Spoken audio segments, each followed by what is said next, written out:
వింత వింత మీషో ఫైన్స్ ఇవాళ తెలుసుకుందాం. ఇదేంటో తెలుసా? బనానా కేస్ అంట.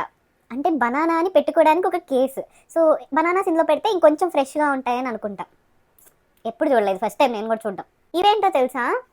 ఈ పెంగ్విన్స్ అనుకుంటున్నారా? పెంగ్విన్స్లో ఎగ్స్ పెట్టి ఆ ట్రేని ఇలా వేడి నీళ్ళలో పెడితే ఎగ్స్ ఒకదానికొకటి తగులుకోకుండా ఈజీగా బాయిల్ అవ్వడానికి అనమాట. ఏమేమి ఐడియాలు వస్తున్నాయి జనాలకు అసలు. ఈ ఐటెం చూడండి. కొత్తిమీర మామూలుగా ఫ్రిడ్జ్లో పెడితే ఎక్కువ రోజులు ఉండదు కదా, అదే ఇది క్యాప్సూల్ లాగా ఏదో చేశారు. దీన్ని క్యాప్సూల్లో పెట్టి ఆ మూత మూస్తే ఎక్కువ రోజులు ఫ్రెష్గా ఉంటుంది. అందులో నీళ్ళు కూడా పోసుకోవచ్చంట. What an innovation. ఇది చూడండి, ఆ స్టీల్ దాన్ని ఇలా కిందకి కార్న్ మన కండని ఇలా అంటే కార్న్ వచ్చేస్తుందంట బయటకి, మనం ఒక్కొక్కటి ఒలుచుకునే పని లేకుండా. వావ్. ఇది చూడండి, ఈ ప్లాస్టిక్ సిలికాన్ బ్యాగ్లో మనం జస్ట్ వీట్ ఫ్లోర్ అంటే గోధుమ పిండి వేసి కొంచెం నీళ్ళు వేసి ఇంకేం కావాలంటే అవి వేసి బాగా ఇట్ట చేస్తే అదే బాల్ అయిపోయిందంట. ఓ మై గాడ్, పిండి కలపకుండా అదే కలిపేస్తుందంట. ట్రై చేసి చూద్దాం. ఇది యాక్చువల్లీ బాగుంది.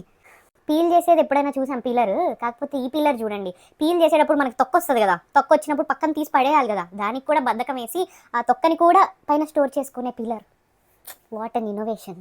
అబ్బా ఇవి చూడండి, మనకి ఇడ్లీ పాత్రలో ఇడ్లీలు వేస్తే అవి ఇట్లా స్పూన్తో తీస్తాం కదా, అది కూడా అవసరం లేకుండా సిలికాన్ మౌల్డ్స్, ఆ ఇడ్లీ పాత్రలో ఇది పెట్టి మౌల్డ్ అందులో ఇడ్లీ వేస్తే బ్యాటర్ వేస్తే జస్ట్ ఇలా తీసేయచ్చు అనమాట.